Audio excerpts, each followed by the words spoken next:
Tonight, you do not have to travel by effort. You do not have to pack a bag, check a ticket, or keep track of any time at all. The only thing asked of you is that you lie still for a little while and listen as the dark grows softer around you. Outside your room, the night may be busy with distant engines, late lights, and unfinished thoughts. But here, in this quiet corner of your evening, another kind of journey is preparing itself. It is slow enough for sleep, gentle enough for a tired mind, and wide enough to carry away the small, rough edges of the day. Somewhere far beyond the roofs of sleeping towns, beyond the drifting weather and the pale memory of sunset, there is a great lantern of cloud and storm turning in silence. Around it circles a family of moons unlike any other in the sky. Some glow with buried fire, some wear ice like a secret veil, some keep the oldest scars in the solar system as though they were old songs written in stone. Tonight, without hurry and without strain, you will drift toward that far and beautiful realm. You will move through the soft dark toward Jupiter, and then farther still, among its companions, where everything turns with immense patience and no one asks anything of you except that you rest. There is no quiz waiting for you there, no lesson to master, no number to remember. This is not that kind of night.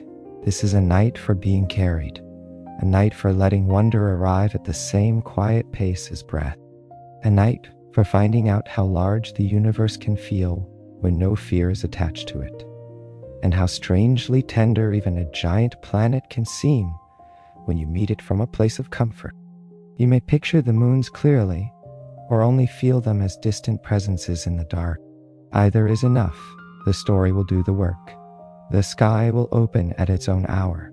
Perhaps your room is already beginning to feel different. Not changed exactly, but loosened at the edges, as though the ordinary shape of it is becoming more forgiving. The corners no longer insist on being sharp. The ceiling seems a little higher. The shadows carry less weight than they did a few minutes ago. Somewhere deep inside the mind, where the waking world starts to dim, there is the faint sense that tonight might not end in the same place it began. And if that is so, there is no need to resist it. Let the day remain where it belongs. Let it stay with its errands and its screens, and its half-finished conversations. You are not abandoning anything by resting. You are simply setting it down for a while. The universe has been turning for billions of years without your supervision, and it will continue turning while you sleep. Jupiter will keep its place in the dark. Its moons will keep their measured paths. The great distances will wait for you with perfect patience. Soon, very soon, there will be amber bands of cloud, pale rings almost too faint to see, and quiet worlds of ice and stone hanging in the deep. But first, there must be softness. First, there must be the slow unwinding that tells the body it is safe to loosen its grip. First, there must be a little room made inside you, a little hush, a little clearing in the mind where a long story can settle like moonlight on still water. So let this be the beginning. Let this be the moment when the night becomes less of a deadline and more of an opening. The great Jovian realm is waiting somewhere far ahead, but nothing needs to rush toward it. You will get there the way dreams arrive, gently, almost invisibly, and with no clear line between where the ordinary world ends and the next one begins. Take one slow breath in, not as deeply as you can, but as kindly as you can. Let the breath arrive without dragging it. Let it move through the nose. Cool at first, then softer as it settles in the chest. And then breathe out with no drama, no performance, no need to empty yourself completely. A quiet breath is enough. Another will come. Another after that. The body already knows the rhythm. It has known it since before you learned the names of things. It can remember for you now. As the breaths come and go, notice the places that have been holding the day a little too faithfully. The space between the eyebrows may still carry some faint crease of concentration. The jaw may still remember words you never said aloud. The shoulders may be wearing the weight of tasks that have already ended. You do not need to force these places to relax. It is enough to notice them, and then to imagine the breath passing by like warm water, loosening what does not need to remain tight. Let the forehead smooth, let the skin around the eyes rest as though there is nothing more to watch for tonight. Let the muscles around the mouth soften until even expression itself feels unnecessary. If the tongue has been pressing gently against the roof of the mouth, let it settle. If the throat has felt narrow, let it widen. There is no one here asking you to stay alert. The world can go on without that effort now. Perhaps the neck eases next, and then the shoulders. Imagine all the invisible little cords there slowly untying themselves. Some unwind at once. Some take longer. That is all right. Sleep is not won through speed. It is invited through permission. The arms can grow heavier from the shoulders down, and the elbows and wrists can follow. The hands, which did so much today without asking for praise, can uncurl. Each finger can rest in its own natural curve, needing to hold nothing at all. Then the breath finds the chest again, and with it comes a quieter beat beneath the ribs. Let the chest rise without proving anything. Let it fall without effort. If there is a place near the heart that still feels busy, as though it has one more message to send or one more answer to prepare, the next exhale carry a little of that busyness out into the dark. Not all at once, just enough to show the body what release feels like.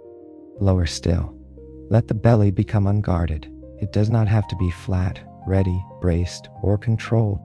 It can simply be soft. It can receive the breath like a shoreline receiving small waves, again and again, with no urgency. The lower back can sink.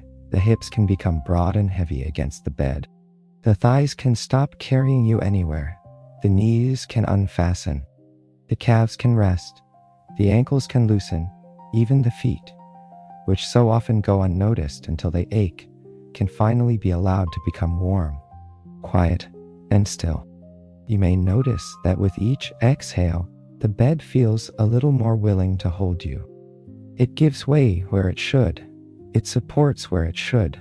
The blankets begin to feel less like objects laid over you and more like part of the whole arrangement of comfort that has been waiting for this exact moment. This hour, this room, this gradual surrender. There is nothing dramatic in it. No bell rings, no curtain rises. Yet something important is happening all the same. The body is changing its mind about the day. It is deciding not to continue carrying all of it. If a thought wanders through, let it wander. There is no need to chase it away or to follow where it goes.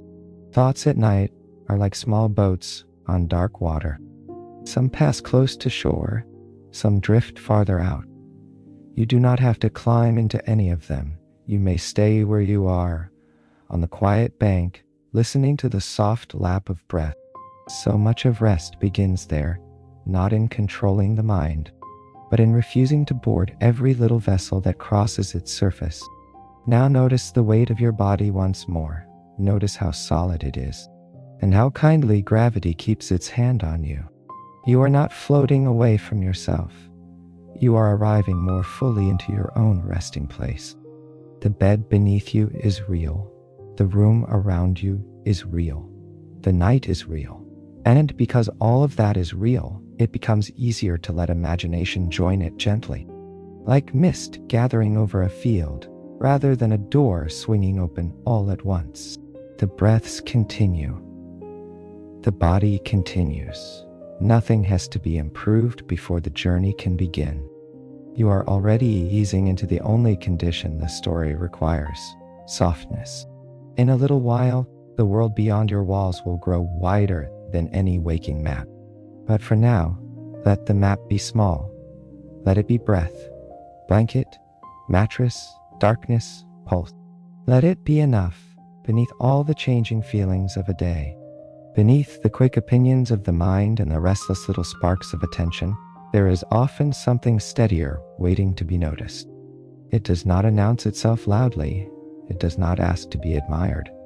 It simply remains a calm center, a quiet strength, not the kind of strength that pushes or performs, but the kind that endures without strain, like the slow root of a tree holding fast in unseen earth. See if you can imagine that steadiness somewhere within you now. It may live behind the breastbone like a gentle warmth. It may feel lower, somewhere in the belly, like a smooth stone resting at the bottom of a clear pond. It may not have a location at all. It may simply be a sense, the feeling that underneath all the shifting weather of thought, there is one part of you that has never been in a hurry. One part that knows how to wait. One part that does not mistake movement for danger.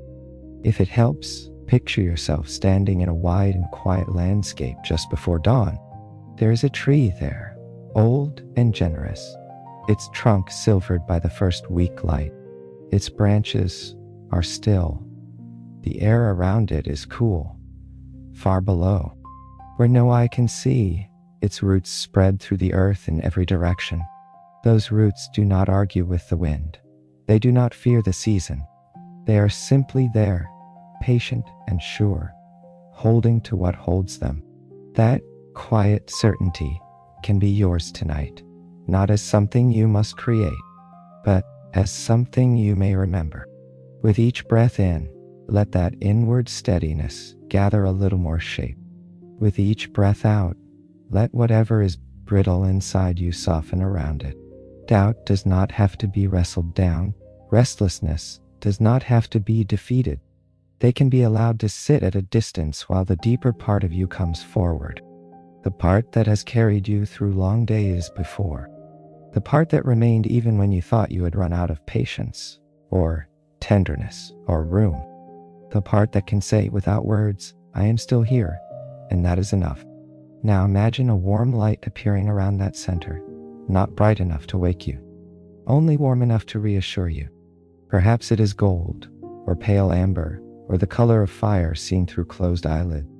It spreads slowly, moving through the chest, the shoulders, the arms, the belly, the legs. It does not erase you. It outlines you. It gives your body a soft boundary, as though your tired edges are being redrawn in kindness. Inside that glow, nothing sharp can remain very sharp for long. This is where safety begins tonight, not with locks or walls or plans, though those may have their place. It begins here, in the body recognizing that it may unclench, in the mind hearing, perhaps for the first time all day, that it need not stand guard over every possibility, in the simple experience of being held from within as well as from without. The world may be large, but so is the calm available inside a resting human being. Let that calm become familiar, because you will return to it more than once tonight. When the sky grows enormous, you will return to it. When strange moons appear, you will return to it. When wonder grows so wide that it almost seems to have a sound, you will return to it. Each time, it will feel a little easier to find. Each time, it will come more quickly, because this is not a place far away from you. It is your own center, patient enough to wait until you finally look in its direction. The room has become quieter now, or perhaps you have simply become quiet enough to hear how quiet it was all along. In that deepening hush, the warm light around you seems to grow more tangible. You might imagine it like a fine cocoon, not closed, not confining, only gentle. A suggestion of shelter, a promise that the story ahead will not ask you to brave the dark alone, because you will be carried in something softness itself has made. And now that this inner steadiness has been felt, even faintly, the outer form of your journey may begin to gather around it. What was only warmth will soon have shape. What was only safety will soon become a vessel. It will appear as naturally as a dream, because it is being built from the same quiet materials: trust, breath, darkness, and light. At first it seems only that the darkness near your bed has grown luminous in one small place, as though a star had paused just beside the room and forgotten to keep its distance. Then the light deepens and broadens, soft as silk seen under water, until it forms a curved brightness around you. Not a machine in the hard waking sense of the word, and not quite a fantasy either, but something in between. A resting vessel, a cradle of starlight, a quiet little chamber shaped perfectly for one sleeping traveler. It rises around you without any seam, all shimmer and hush. The air inside it is mild and even, touched with the faint scent of clean linen after cool night air, and perhaps a trace of something floral that is too light to name. The surface beneath you adjusts with exquisite kindness, supporting the back of the neck, the curve of the shoulders, the hips, the knees, the heels. It is as though comfort itself has studied your shape and decided to meet it precisely where you are most tired. A low glow travels slowly along the inner arc of the vessel, not flashing, not flickering, only breathing in color the way the sky does just before dawn. Deep blue gives way to softened violet. Violet melts into silver gray, then all of it settles into a warmer shade, somewhere between moonlight and amber glass. The changes are so gradual that they feel less like changes than like a gentle pulse, and before long your own breathing seems to fall in step with them. Above you, the vessel curves clear and high, a transparent dome so delicately made that it hardly seems to separate you from the room at all.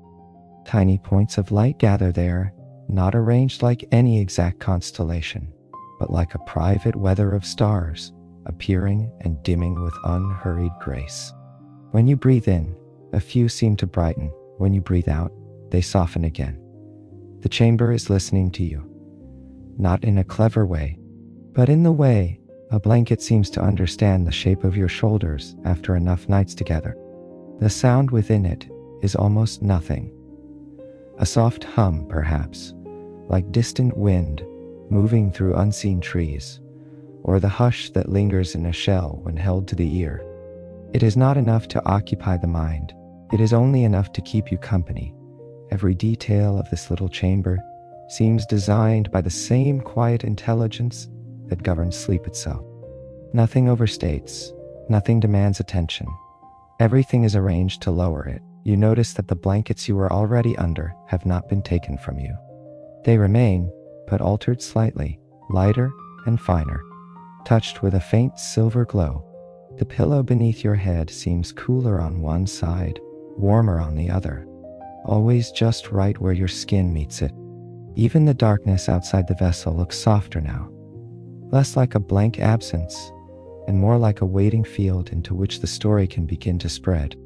Then, so gently that it almost escapes notice, the vessel begins to lift, not with a jolt, not with the mechanical insistence of waking travel. It simply becomes a little less heavy, and you with it.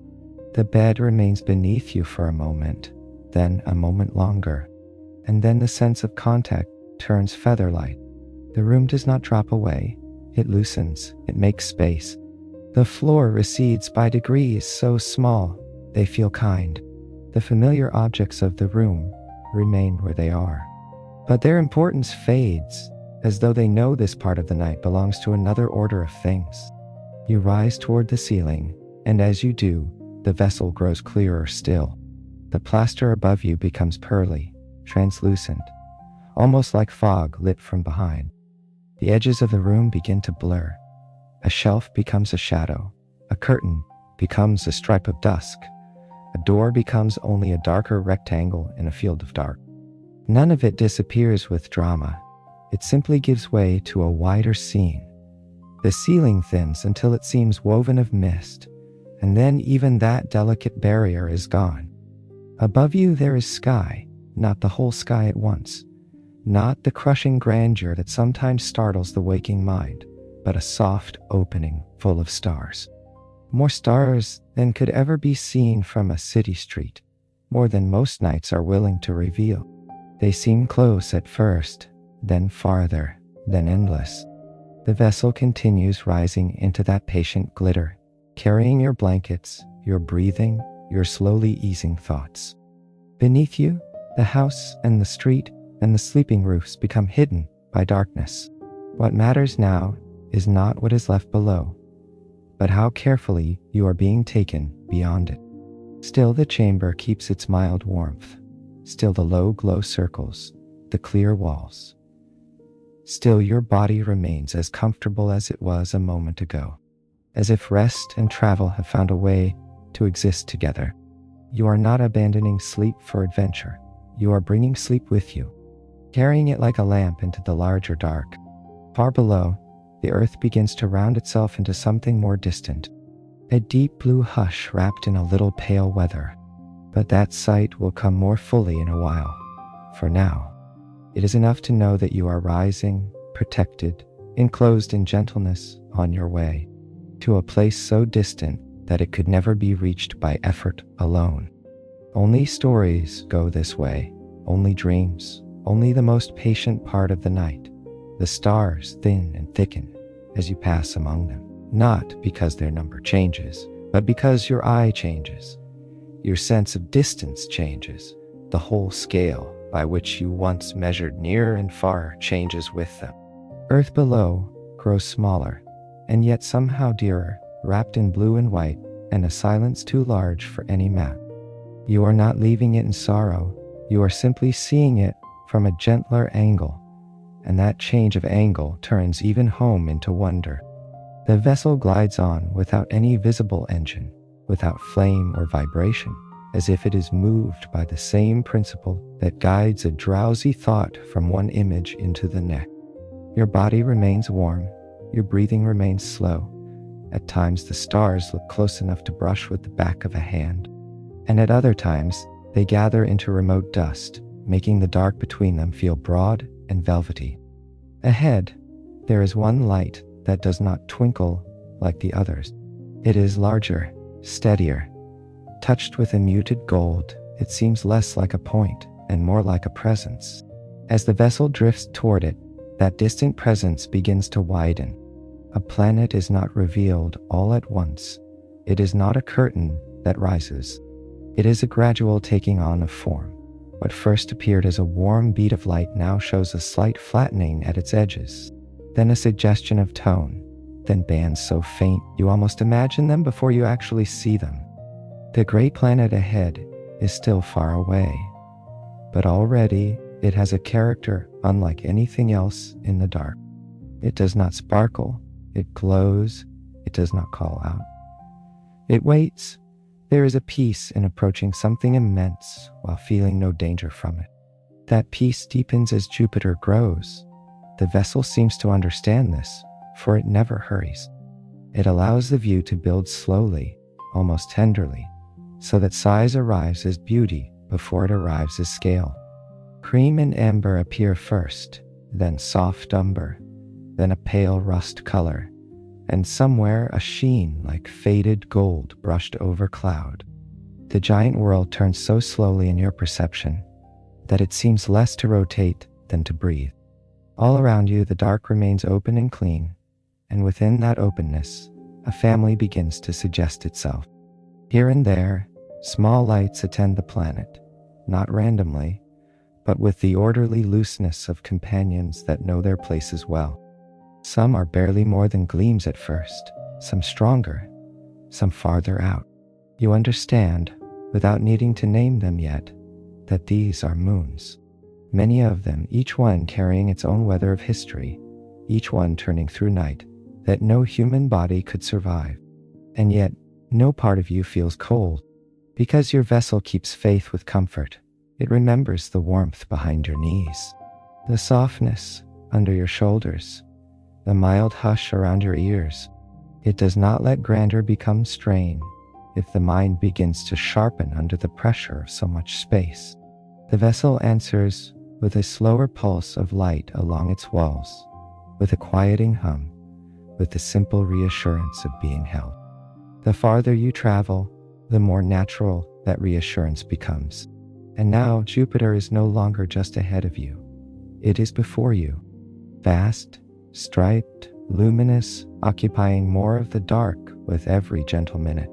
You could think of it as the largest planet in your solar system, and that would be true. You could think of it as a great globe of deep atmosphere and impossible storms, and that too would be true. But tonight, the truest thing may be simpler.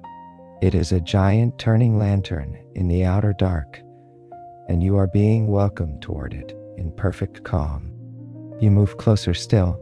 The bands sharpen, their edges remain soft, feathered, never hard enough to feel harsh. Some are broad and pale, as sunlit sand seen through thin water. Some are darker, rich with tawny shadow. Between them lie smaller currents and little curls of cloud, all sliding past one another in long horizontal rivers. There is motion everywhere, yet nothing seems agitated. Even complexity has been translated into hush. The vessel tilts ever so slightly, offering a wider view, but a wider view. Beneath you, the roundness of the planet becomes undeniable. Ahead, one side of it catches more remote sunlight than the other, and the gradation between brightness and shadow is so smooth, it feels like touch rather than sight. You could remain here for a long time, simply approaching, simply letting the mind absorb how beautiful slowness becomes when spread across a world this large. And perhaps that is part of the gift of this distance. You are allowed to arrive gradually, allowed to look without immediately understanding, allowed to let the sight of Jupiter become less an idea and more a mood of breadth, a mood of patience, a mood large enough to hold every little unfinished thing you brought from the day and make it all seem lighter. Soon, the face of the giant will come close enough for its patterns to reveal themselves more clearly. Soon, one ancient storm will begin to gather into view. But for the moment, remain in this approach, this tender glide through space, where the dark opens and the planet brightens, and the whole of your attention can rest on one astonishing fact. Something so large can still feel this gentle. Jupiter now fills the forward curve of your sight like a world-sized tapestry, unrolling in silence. Its bands are no longer distant stripes but broad atmospheric avenues, each one flowing with its own shade and pace. Cream lies beside honey.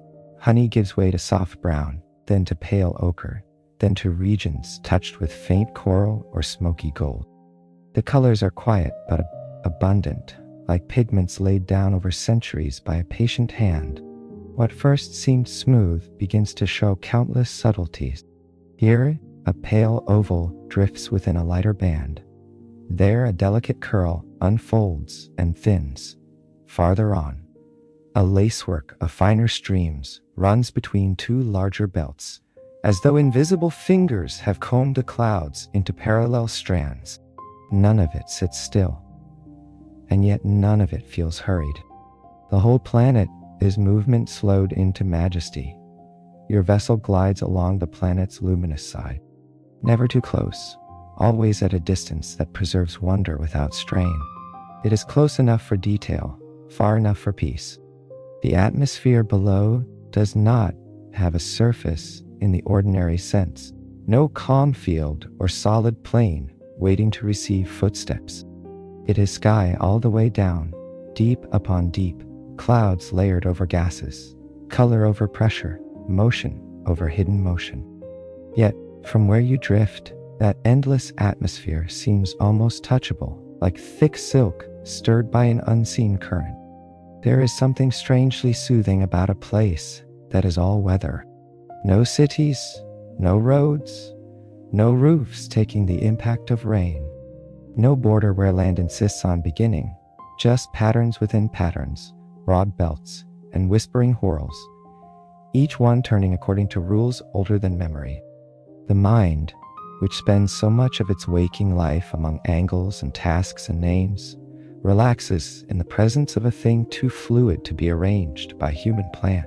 A pale region passes beneath you, then a darker one, banded with soft chestnut tones.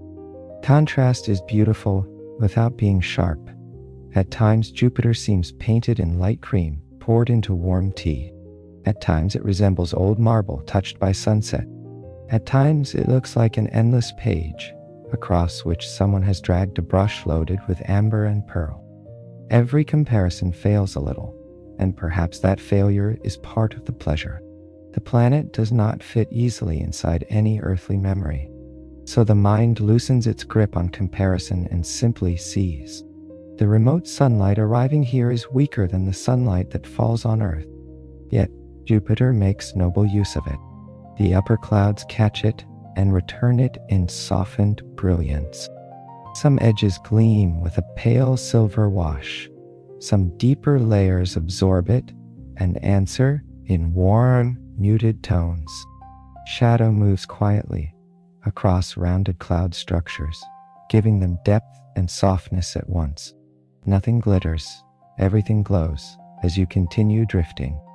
The scale begins to do its strange, sleepy work on perception. Features large enough to swallow continents slide past with the calm inevitability of weather observed from a porch. Bands wider than Earth itself seem no more alarming than ribbons laid on cloth. The vessel protects you from the sharpness of scale by giving your senses time to widen. Bit by bit, the mind accepts that bigness need not be loud. It can be velvety, it can be stately, it can unfold at a pace so slow it encourages sleep. A cluster of smaller vortices turns in the distance, each one a soft oval nested within the larger movement of the surrounding belts. They do not seem like disasters here. They seem like breaths within a larger breathing. Jupiter becomes less a place you observe and more a rhythm you borrow for a little while. Long, slow, spacious, capable of holding many motions at once without becoming chaotic. The longer you look, the more your own thoughts begin to imitate it, stretching out, slowing down, drifting into broader and quieter lanes. Your vessel's inner light now matches the tones beyond the clear wall. A touch of amber, a touch of cream, a hush of warm gray.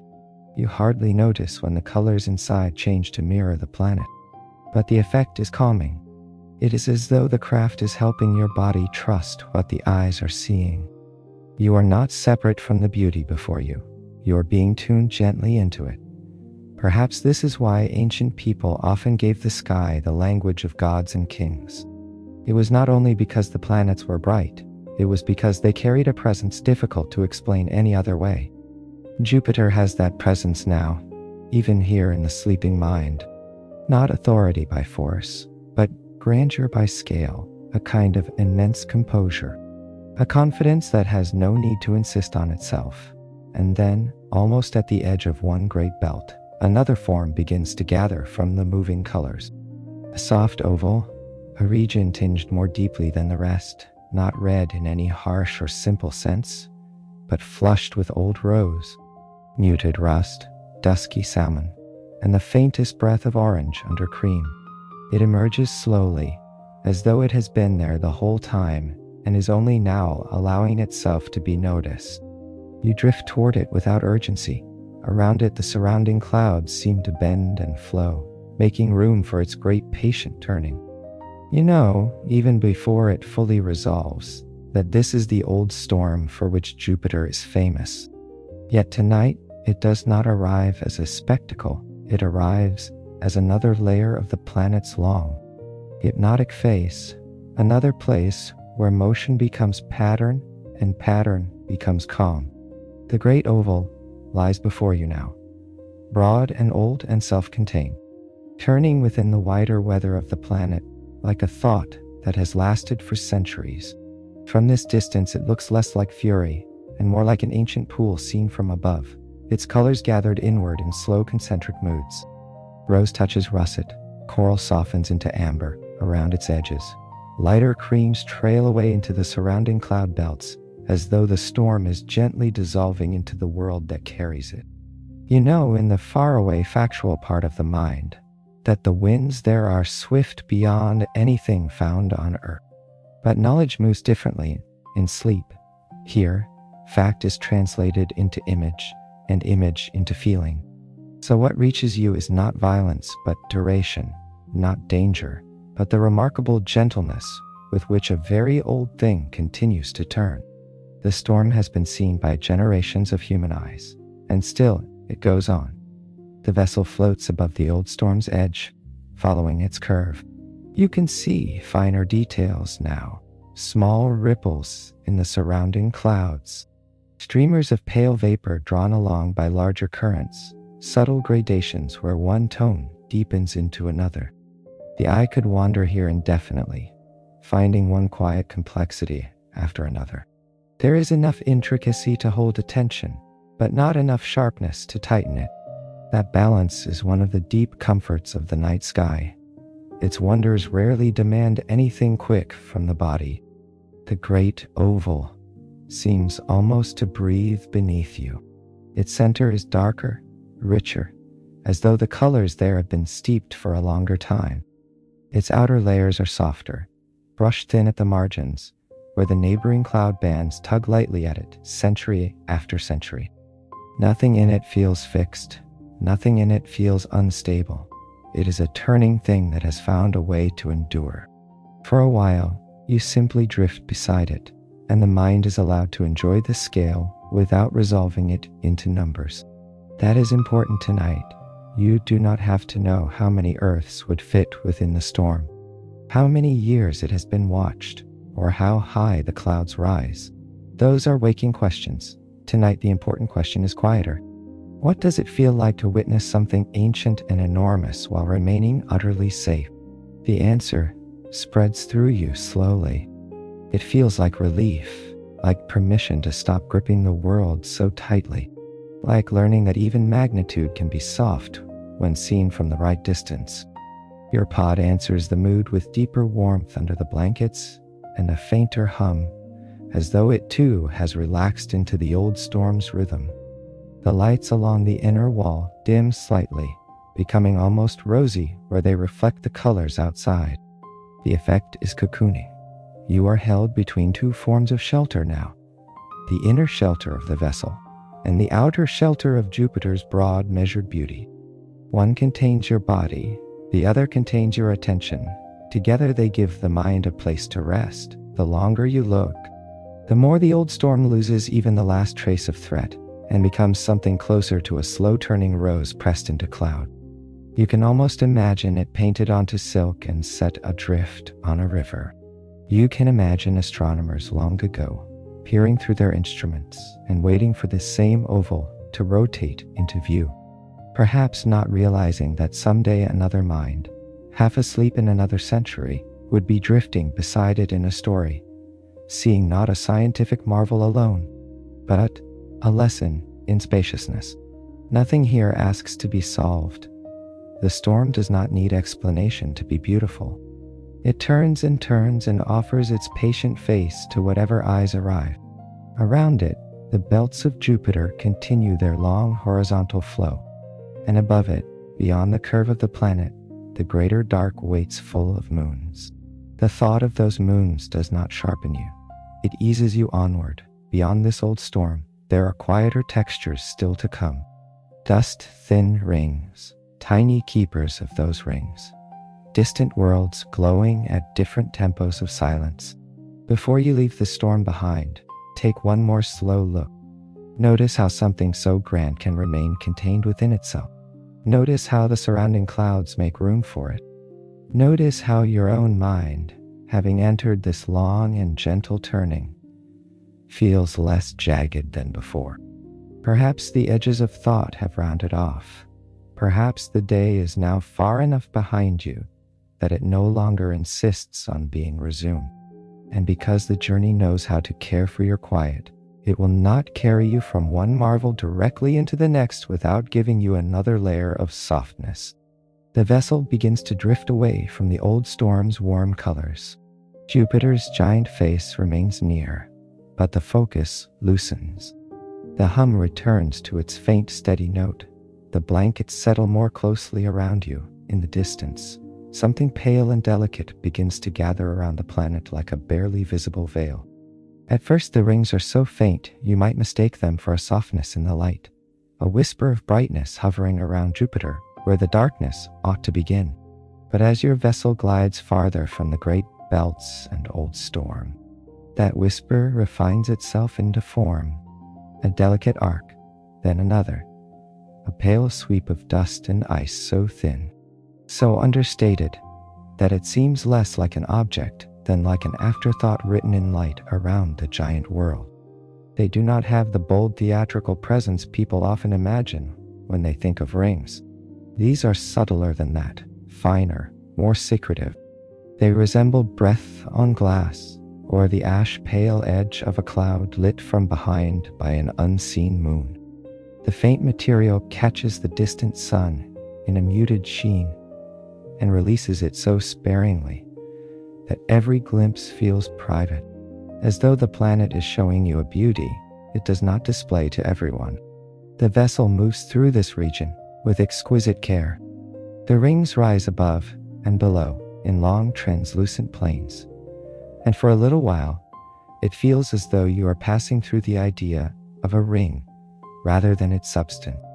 Tiny particles drift in ordered paths too broad to notice individually, yet together they form an elegant veil around Jupiter, one that seems to hum with quiet geometry.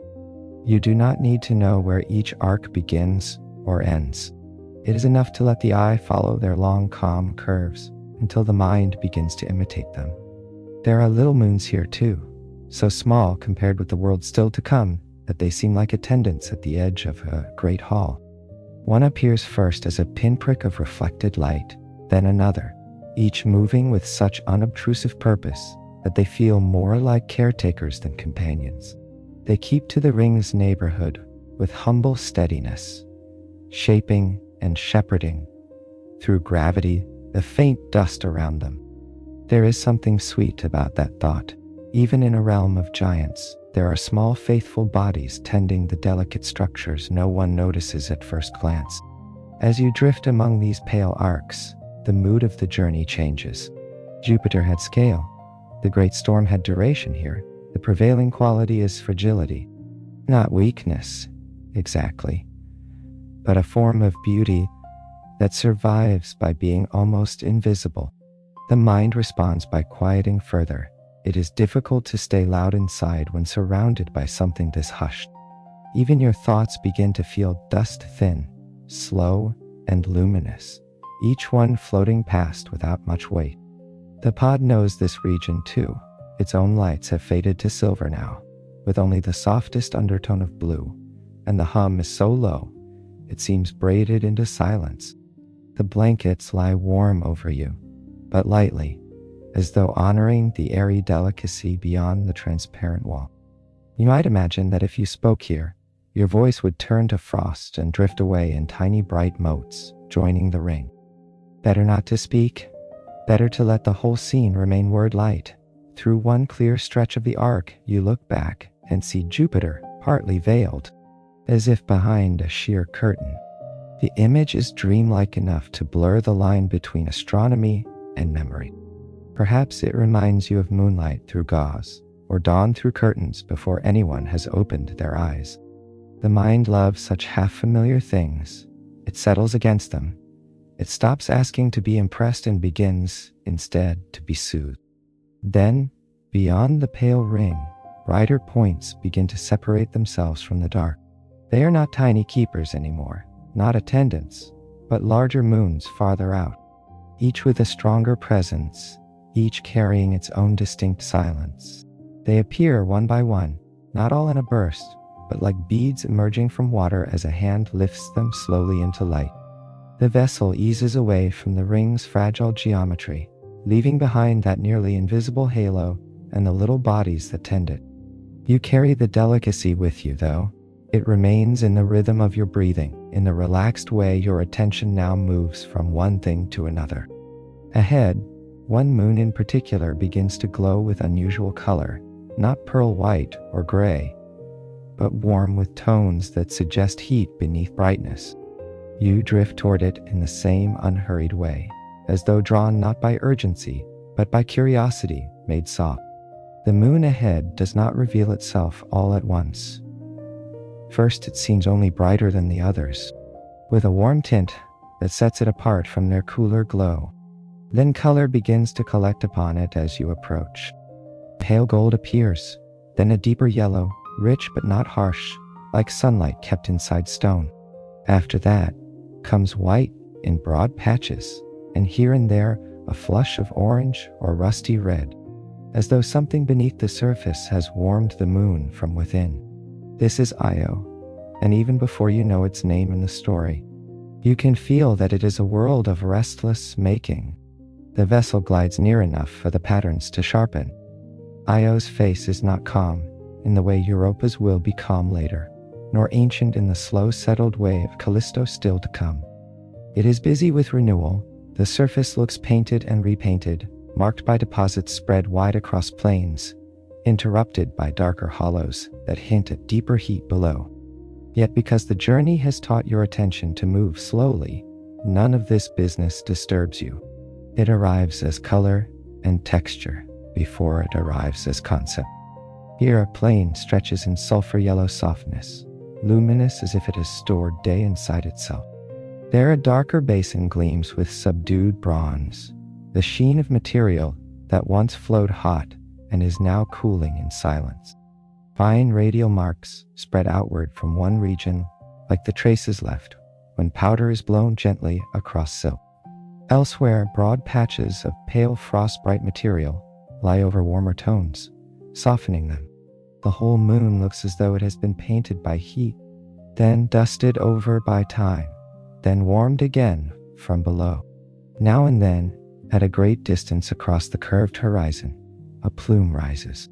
It is not violent to the eye from here. It is stately, almost graceful, lifting in a broad umbrella of fine matter before thinning into the black.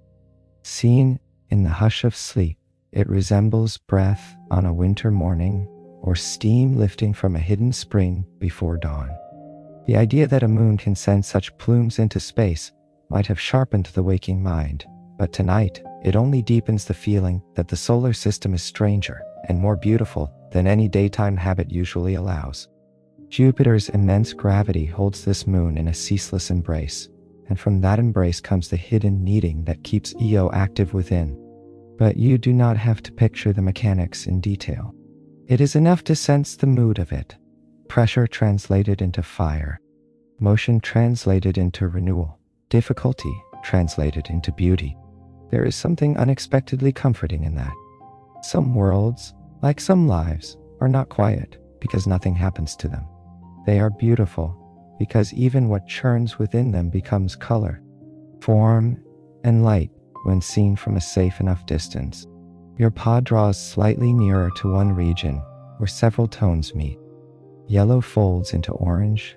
Orange gives way to white thins toward a darker pool that seems almost metallic in the dim remote sun.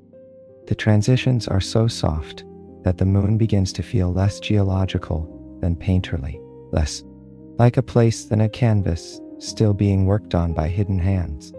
If a single word could hold the mood of Io tonight, perhaps it would be ember, not flame leaping upward, ember glowing inwardly, persistently, under its own ash gold hush. The longer you look, the more the moon's activity ceases to feel energetic and begins to feel rhythmic. Plumes rise and fall, surfaces renew, colors spread and fade. Nothing rests completely, and yet nothing seems frantic. This is important for the story. The universe is allowed to contain active worlds without your body being asked to activate with them. You are not in danger of being drawn into the heat. You are only permitted to witness how beautiful motion can become when translated into slow imagery. Perhaps there is a little comfort in that thought for your own life as well, that the places in you which still glow, still work, still quietly transform beneath the surface do not have to be treated as alarms. They may simply be signs of life continuing its patient art. The night does not ask you to shut everything down completely. It only asks you to let all that inner movement soften into a gentler tempo. Eventually, the vessel begins to widen the distance again. Io remains glowing behind you, still streaked with warm color, still exhaling its pale distant plumes into dark space. You feel no loss in moving on. The journey has many rooms within it, and each room leaves a trace when you pass through. Io leaves warmth. It leaves the image of hidden fire made beautiful. It leaves a faint golden afterglow in mind, as that warm afterglow lingers. The pod answers with a slightly deeper hush. The silver lights return along the inner wall. The blankets rest more heavily over you. and your body remembers the softness of being carried rather than of looking. The next moon ahead is cooler, paler, quieter, and for a little while the story lets you drift in simple comfort between them, as though crossing a calm, dark sea from one island of wonder to another. In the stretch between worlds, there is nothing to do but float. The pod encloses you with familiar gentleness, and after the warm colors of Io, that familiarity feels especially soothing. The light along the vessel's inner curve has become a dim pearly glow, and the clear shell around you seems almost to disappear altogether, leaving only the sense that the air is mild, the bedding is perfectly arranged, and your body is still being carried by something that understands rest better than any machine could. You are aware again of the simple things that make a sleeping journey possible: the support beneath the back of the head, the softness at the knees, the quiet weight of blankets over the body, the faint hum that keeps company with your breathing. Nothing in the pod asks for your attention, and yet everything in it answers to your comfort. This is where the story gathers you back after a brighter scene. This is where wonder is allowed to settle, like snow inside a shaken globe, slowly coming to rest. Outside, space is black and wide and touched with an immense stillness. Inside, there is warmth. The contrast is one of the deep luxuries of the night. You may feel it as a subtle pleasure now, to witness so much cold distance while remaining completely sheltered from it. To know that the universe can be vast without requiring you to harden against it. To travel farther than the waking mind can easily picture while remaining tucked in, as though you never left your own bed at all. Your breathing, if you notice it, has become even quieter. The chest rises only slightly. The exhale takes a little longer. Even thoughts, when they come, have less outline than before. They are looser now, and slower to form. That is good. The middle of a sleep story should not sharpen the mind. It should spread it thin and soft, like moonlight across a floor. It should make room instead of filling every inch. So the vessel gives you room. Room to feel the lingering warmth of Io without staying awake inside its activity. Room to let the journey continue without mentally preparing for what comes next. Room to trust that another world will arrive when it is time, and that you do not have to lean toward it to keep the story moving. The story knows how to move without you. For a while, you might only notice tiny stars sliding very slowly beyond the clear wall. Some fade as the vessel changes angle. Others appear from darkness, far behind. Jupiter remains a muted majesty, its broad glow now softened by distance and by the new stillness between you and the moon ahead.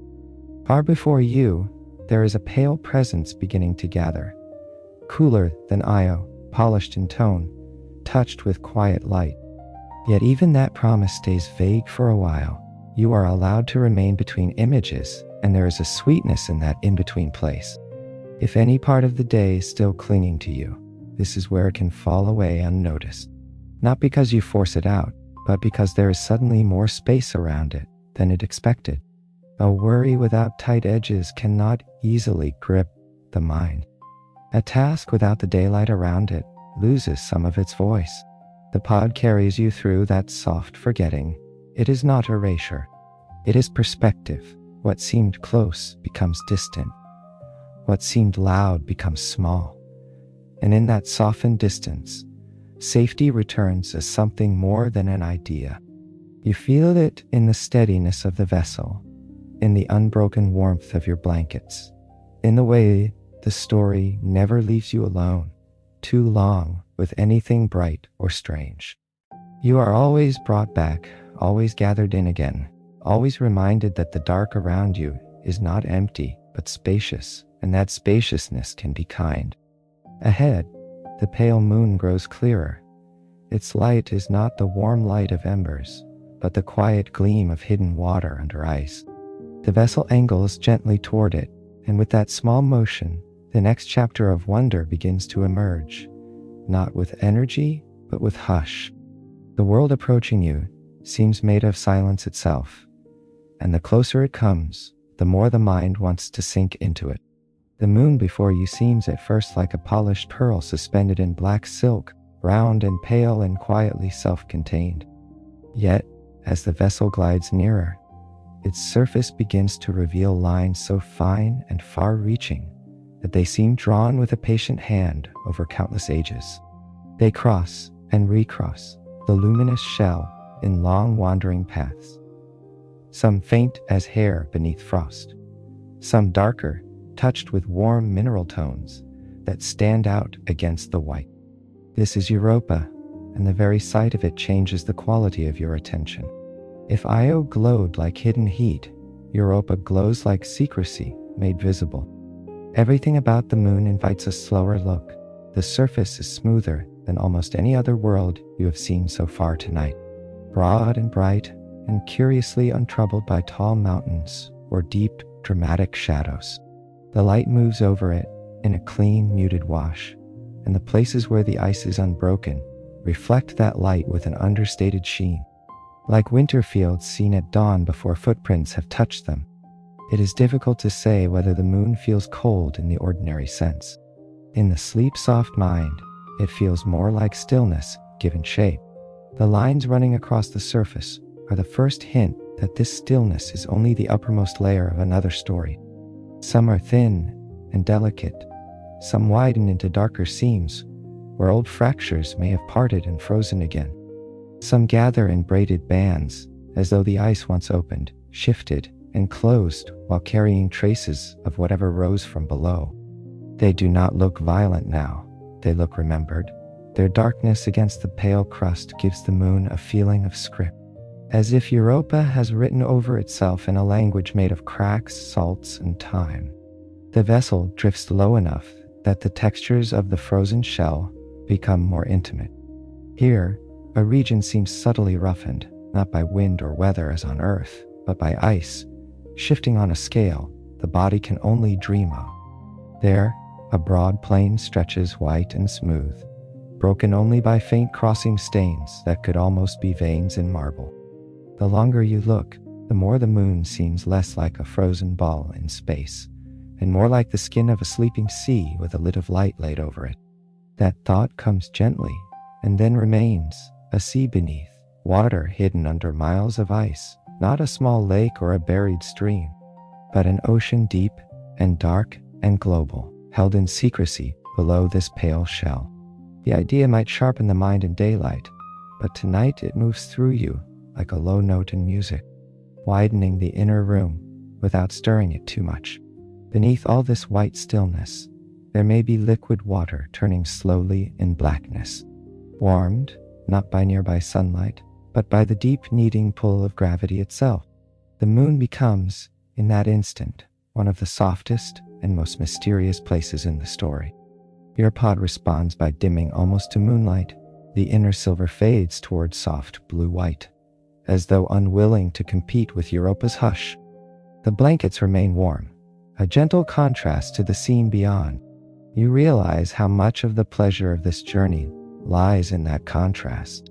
To look upon frozen silence while held in comfort, to sense immeasurable cold while the body itself stays mild and heavy and safe. Wonder goes down more easily that way. It becomes drinkable. As you pass over one long band of darker ice, you imagine the ages that may have made it. Perhaps the crust split and shifted. Perhaps hidden waters pressed upward and left behind traces of salts when they froze.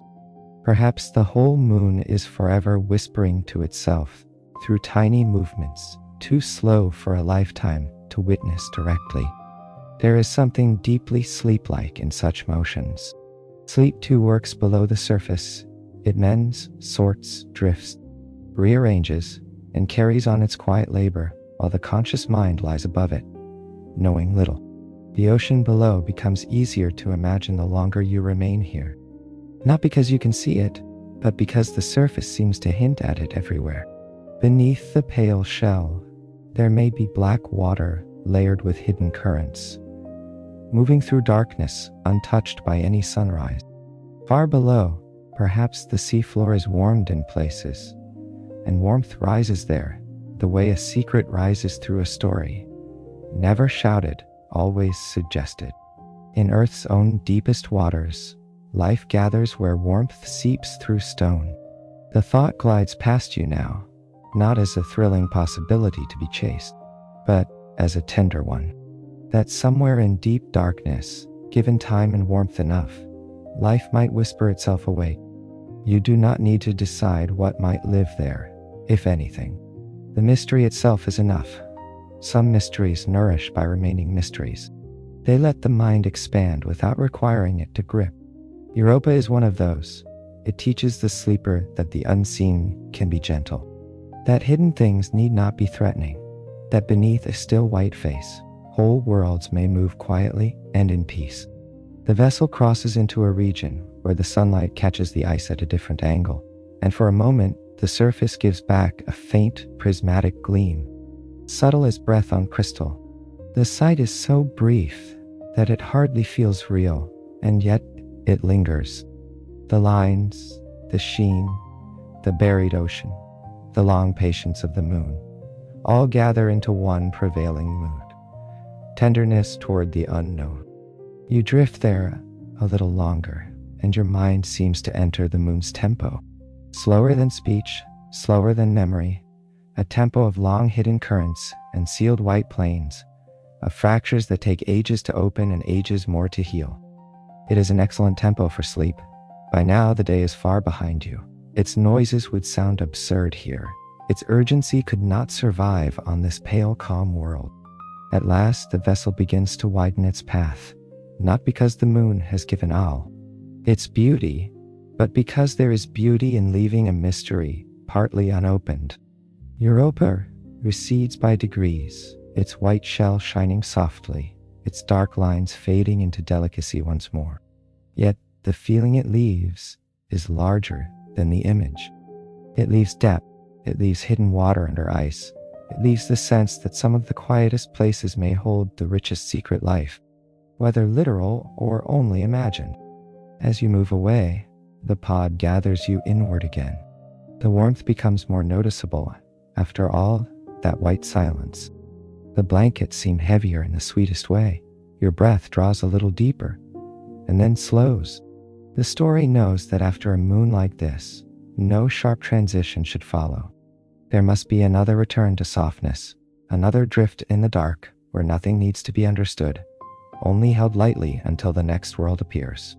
For a little while, there are no details to study and no mysteries to consider. There is only the slow carrying of the vessel and the now familiar feeling of being gathered back into rest. Europa remains behind you like a thought too beautiful to explain fully, and perhaps that is why the return to comfort feels even deeper now. The pod becomes almost like a second body around you, breathing in dim light, keeping the exact mildness your skin wants, asking so little of awareness that awareness begins to loosen its own outline. The dark outside the clear shell seems softer than ordinary darkness. It is not a blank wall. It is depth without pressure, a place where distances stretch quietly and stars maintain their patient position. Somewhere behind that darkness, Jupiter still turns, enormous and composed. Somewhere ahead, other moons continue along their paths. But between those facts, there is this pause, and the pause itself is one of the hidden luxuries of sleep content. It lets the listener stop climbing. It lets the mind lie down inside the story. You notice again the small comforts that anchor the whole journey. The low support beneath your back, the gentle cradle under the head, the faintest hum, so continuous it almost disappears. The blanket tucked over one shoulder, then falling in a line down your side. Each ordinary sensation becomes slightly dreamlike out here, and yet it also becomes more trustworthy. You are not held by excitement, you are held by consistency. If the imagination begins to drift on its own now, that is welcome. It may picture dark water under ice. It may picture pale rings around Jupiter, or the warm colors of Io, or the broad cloud belts of the giant planet itself. It may combine them into impossible scenes. That is all right. The story no longer needs the mind to follow every sentence sharply. The middle of the journey should feel a little blurred at the edges, a little softer, a little more like floating downstream after the strongest current has passed. The vessel carries you through that softness with perfect patience. Here you may almost forget that you are crossing millions of miles. Here distance turns abstract, time thins, the difference between a minute and 10 minutes matters less. This is the region of the story where drowsiness becomes a participant, no longer just an audience. The words do not have to catch every thought. They only have to keep the water smooth. Ahead, two darker presences are beginning to gather, larger and more solemn than the moons already seen. Their beauty will not be bright in the same way. It will be older, quieter, marked by age and by a kind of cosmic dignity. But the story does not rush to them. It lets them approach slowly, through the velvet pause, while you remain exactly where you are. Warm, safe, and already more than halfway into the dream. The next world arrives with a gravity of mood all its own. Ganymede does not announce itself through bright mystery or warm activity. It comes forward with breadth, with composure, with a kind of large, quiet confidence that feels almost protective. As it fills more of your view, you see a moon marked in muted browns, ash-gray regions, and wide fields of pale ice that catch the light in gentle, silvery washes. It is not delicate like Europa. It is not ember-bright like Io. It is spacious, dignified, and old. The surface unfolds in broad terrains that seem to belong to different chapters of the moon's life. Some regions are darker, heavily marked, ancient as if they have been left undisturbed for vast ages. Other regions are brighter and lined with long grooves that run in graceful parallel bands or sweep across the landscape in great luminous track. They look almost like the grain of weathered wood or the ridges left in sand by slow retreating water. Except here, the shaping took place through ice, stress, time, and the unseen labor of an entire world changing from within. Your vessel circles at a restful distance, and the grooves reveal themselves more clearly. They are not jagged cuts, but organized textures, repeated over enormous expanses, giving the moon a strangely crafted look, as though some giant patient tool has combed portions of the crust. The eye moves over them with pleasure, because they offer structure without aggression. There is enough pattern to hold the gaze, enough softness in the tones to keep the mind from tightening. What makes Ganymede feel different from the other moons tonight is not only its size, though even from here its scale is unmistakable. It is the sense that something invisible surrounds it, a quiet field, a hidden shelter. You cannot see magnetism, and yet imagining it is enough to change the mood of the moon. Somewhere around this great body, there lies an unseen shield, a subtle boundary helping it hold itself in the fierce environment of Jupiter's realm. The idea is deeply comforting. Even in the outer dark, there are places with their own forms of protection. That unseen protection seems to echo your own little vessel. Ganymede has its invisible field. You have your cocoon of light and warmth. The comparison is not exact, but the feeling rhymes. And in sleep, that is enough. The moon becomes less an object out there, and more a companion in the quiet art of sheltering what lies within. Beneath its crust, too, hidden from the eye, there may be layered oceans buried under ice and pressure, kept in darkness, waiting in stillness. Again, the story returns to that theme. The universe offers so generously. Beneath appearances, whole secret worlds may rest. You move over darker cratered lands that speak of great age, then across brighter grooved regions that suggest another era, another kind of surface memory.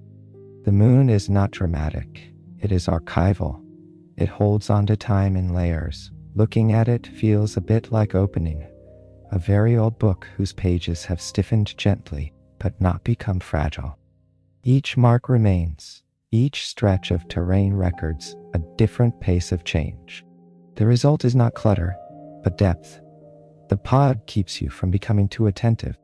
That is important here, because Ganymede could invite the waking mind into classification and detail. Instead, the story lets the moon remain broad and mood-rich. Silver-brown expanses, long pale grooves, hidden waters below, invisible shelter above, ancient surfaces keeping faith with time. This is enough. Enough for the listener to feel the moon rather than inventory it. As the vessel slides over one bright grooved swath, the remote sunlight turns its ice to a muted glow that reminds you of winter fields under overcast sky. When all brightness is diffused and the world seems to hum quietly beneath its own stillness, there is almost a kindness in such light. It shows without exposing. It brightens without waking. Ganymede seems made for that kind of gaze. Eventually, the moon's immense presence begins to drift behind you, and with it goes the feeling of being near a guardian. Yet, the mood lingers. The idea of unseen shelter lingers. The idea that age can become beautiful instead of merely old lingers too. Ahead waits another moon, darker and more remote in spirit. A keeper, not of hidden magnetism, but of memory itself. If Ganymede is a broad and steady guardian, the next world will feel like a library left open in the dark for no one and everyone at once. Callisto enters your sight slowly, and at first it seems almost modest compared with the moons before it. The colors are darker, quieter, more restrained, deep brown, smoky gray, muted ivory where fresh ice or impact ejecta catches the light. Then, as your eyes adjust, its true character begins to emerge. The surface is old beyond easy feeling. Craters overlap craters. Pale scars cross dark plains. Circular memories lie everywhere, preserved with a patience that seems nearly absolute. If the other moons showed activity, hidden oceans, or protective force, Callisto shows endurance. The vessel glides above a landscape that feels as though it has been listening to silence for billions of years. Nothing here suggests hurry. Nothing suggests recent transformation. The marks remain where they were made, and because they remain, the moon seems to keep time in a different way from the rest of Jupiter's family. Looking down at it is like looking into the deep past through a window that has never been cleaned because the dust itself became part of the record. One vast structure gradually clarifies beneath you, ring upon ring spreading outward from an ancient center in softly luminous arcs. The formation is enormous, but from this calm distance, it resembles ripples in a still pond after a stone was dropped long ago, and the water chose to remember the shape rather than continue moving. The rings are gentle to the eye, despite the violence that must once have made them. Sleep has a way of translating impact into pattern, and pattern into quiet beauty. So the old scar becomes a flower of circles laid over darkness. Not a wound, but a memory that never needed to close. The farther your view extends, the more you understand that this moon is a keeper of stories, no living witness observed. Each crater marks an arrival from deep time. Each dark plain has stood through epochs that would swallow all human history without effort. Yet there is no heaviness in that thought tonight. There is relief in it. The day you have just lived, with its small urgencies and unfinished edges, becomes very light beside such aid. Callisto does not belittle your life. It simply gives it room. It shows how easy it is for pressure to shrink when placed inside a larger frame. The pod seems to approve of this widening frame. Its hum falls nearly silent, and the warmth inside it takes on the feeling of a library chair by lamplight. A place where long quiet is not loneliness, but companionship. You rest in that feeling as the moon drifts beneath. Here and there, brighter impacts catch remote sunlight and lift slightly from the darker surroundings. Elsewhere, crater rims soften into ancient terrain, their outlines worn not by wind or water, but by time's deeper patience. Callisto's beauty lies in what it has not lost. It has kept its records, It has kept the slow handwriting of collisions and ages. It has kept, in its dark and layered face, the evidence that not every world must renew itself to remain meaningful. Some remain meaningful by preserving, by remembering, by staying. Beyond Callisto, farther still, the greater family of Jupiter begins to spread in imagination as much as in sight. The famous moons are only part of the story, out in the larger reach of the giant planet's influence. Smaller distant companions travel on tilted paths, long looping routes, strange patient circuits that take them far from the neat inner order. You do not have to see each one clearly to feel the truth of their existence. There are more worlds out there than the eye can comfortably hold. Some may once have wandered elsewhere, and later been gathered in by Jupiter's immense gravity. Some cluster in families with shared paths, as though related by old breakings or old captures. The solar system, even here in one region, is full of adopted histories. The thought of those distant outer moons deepens the sense of a household in space, not a household arranged symmetrically, but one grown over ages, with bright inner children, grave old companions, tiny attendants, remote wanderers, all held within one giant gravitational home. Jupiter no longer seems merely a planet with moons. It feels like a realm, a layered family, a wide estate of motion in which each body follows its path without colliding with the peace of the others. You turn slowly with the vessel and see some of that breadth in a single, impossible glance. Jupiter glows at the center, banded and immense. The faint ring hovers around it like a thought of light. The larger moons occupy their differing distances, each one carrying its own character, heat, secrecy, protection, memory. Beyond them, farther out, smaller lights keep to strange long routes in the dark. It is a system not of monotony, but of variations on patience. Different kinds of waiting, different kinds of silence, different kinds of time. Something in you relaxes even more fully at that view. Perhaps because it reminds you that harmony does not require sameness. One world can blaze softly, while another freezes in secret. One can preserve scars while another renews its skin. One can hold an invisible field while another carries a faint ring of dust nearby. And yet, all of them belong. All of them move together. There is comfort in any image of belonging wide enough to allow difference. At the far edge of this great family, where the lights thin and the dark deepens, the journey reaches its broadest breadth. There is nothing farther you need tonight. You have gone far enough into wonder, far enough into distance, far enough into the kind of celestial quiet that makes the body remember how to sleep.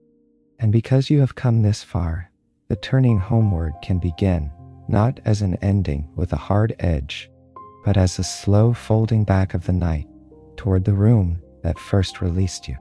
The vessel does not swing sharply around.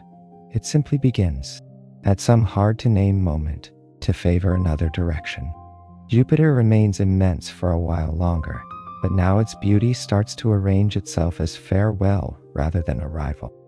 The banded face turns with the same composure as before.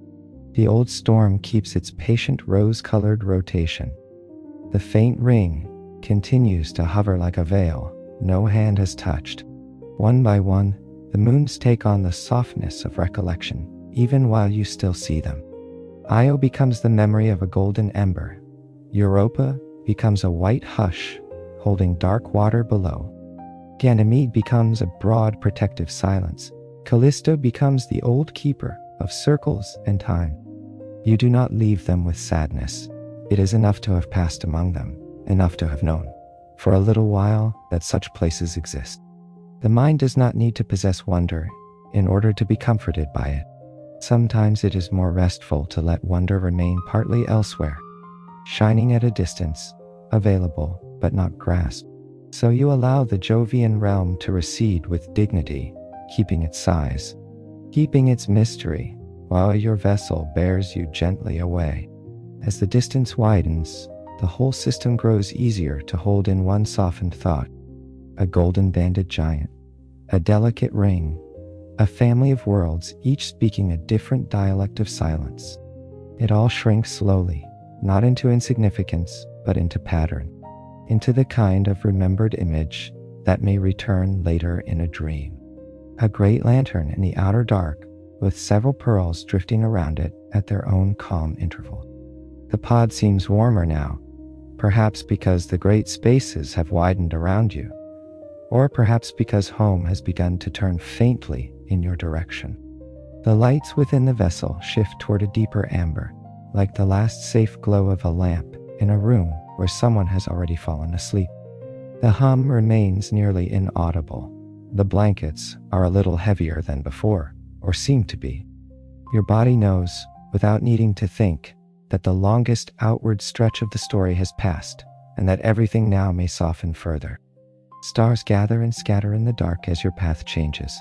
Some pass behind the curved edge of the vessel, some rise into view from below. Far ahead, too faint to name at first, there is another blue presence waiting. Not yet large enough to be a world in your sight, only a tone among tones, but familiar in some deeper way. You continue toward it while the memory of Jupiter remains bright enough to warm the inner eye. This is the hour of the story when things become more dreamlike than linear. You are not meant to track every distance now. You are meant to drift in the residue. The ember belts of Jupiter may mingle with the white shell of Europa in your mind. The ring may become a silver ribbon around the edge of sleep. Callisto's old circles may spread gently through your thoughts like ripples under dark water. None of it needs to stay tidy. Dreams do not ask for clean storage. They ask only that the feeling survive, and the feeling does survive. Spaciousness survives. Safety survives. The sense of having been held while looking at very large things survives. That may be the quiet magic at the center of the whole journey. Not just that you saw distant moons, but that you were never asked to tense yourself in order to do so. The story kept translating scale into softness, mystery into hush, difference into harmony. In that way, it has been working like sleep itself, taking the roughness of waking life and wrapping it in a gentler order. Earth grows by degrees. Blue returns. White weather swirls into visibility. The curved edge of the yin. World becomes clear, then dear.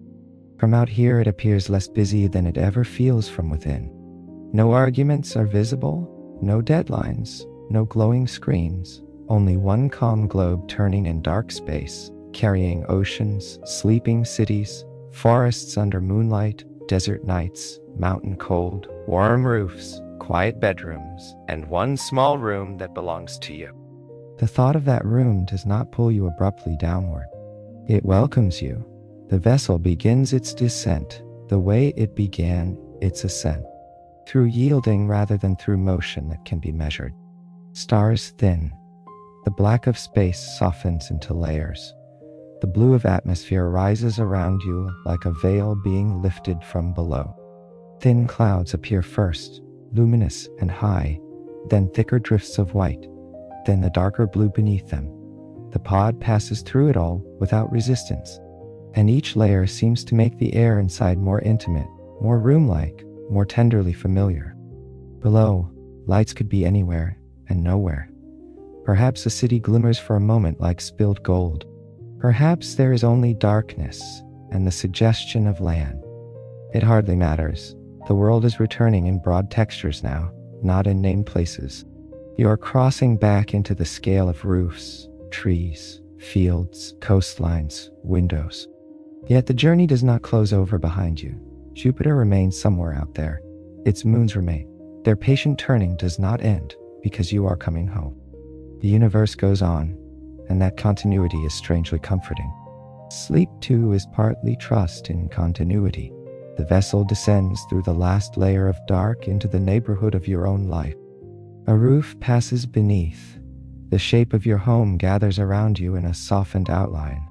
The room you left earlier seems to be waiting exactly where it has always been, but gentler now, as though it has spent the whole time learning from the sky how to be more spacious. The ceiling reappears first as a luminous haze, then as something solid enough to belong to a house. The walls gather in their places, the familiar objects return as shadows, then as forms. Very softly, the pod lowers you back toward the bed. The mattress receives your weight with a sweetness that makes you realize how light the whole journey has made you feel. The pillow is there, the blanket is there, the room is there, and yet none of it feels ordinary in quite the same way as before. Some faint portion of star silence seems to have come back with you and settled into the fabric around you. The air itself feels dusted with a little cosmic calm. The curved shell of the vessel does not vanish all at once. It grows more transparent, more airy, until it is difficult to tell where it ends and the room begins. Its inner light thins into a soft amber haze and then into almost nothing. The hum fades until it resembles the memory of a hum rather than a sound. At last, only the ordinary darkness of your room remains, though even that darkness feels kinder, more inhabited by peace. The pod has not gone exactly. It has simply translated itself into blanket, pillow, mattress, breath. Perhaps later tonight, in the drifting places beyond deliberate thought, some image from the journey will return. A pale line across Europa's shell, a golden curve on Io, a ring around Jupiter so faint it seemed made of dust and memory, a dark old circle on Callisto widening through time. Or perhaps none of those images will come clearly, and only the feeling will remain. Being carried, being sheltered, being allowed to look at the vast without being made small by it. Either way is enough. The night knows how to keep what it needs. There is no need to say goodbye to the moons. They are too patient to require farewell. If another night calls for distant weather and hidden oceans, they will still be there. If another evening asks for broad cloud belts and ancient circles and silver rings in the dark, the way back will still exist. Stories like this do not close their doors when they end. They leave them resting slightly open, with the light low and the room warm, so that sleep may come and go without waking the house. And so you remain here now, under your own blanket, in your own room, while a trace of the larger dark continues to glow behind your closed eyes. The great planet turns somewhere far away. Its family keeps its silent order. Earth turns too, carrying you gently through the rest of the night. Breath follows breath. Warmth follows weight. The bed holds you. The room holds you. The memory of distant moons does not ask to be held at all. Way. It simply lingers like the afterlight of a dream. And if it slowly dissolves into deeper sleep, that too is part of the story.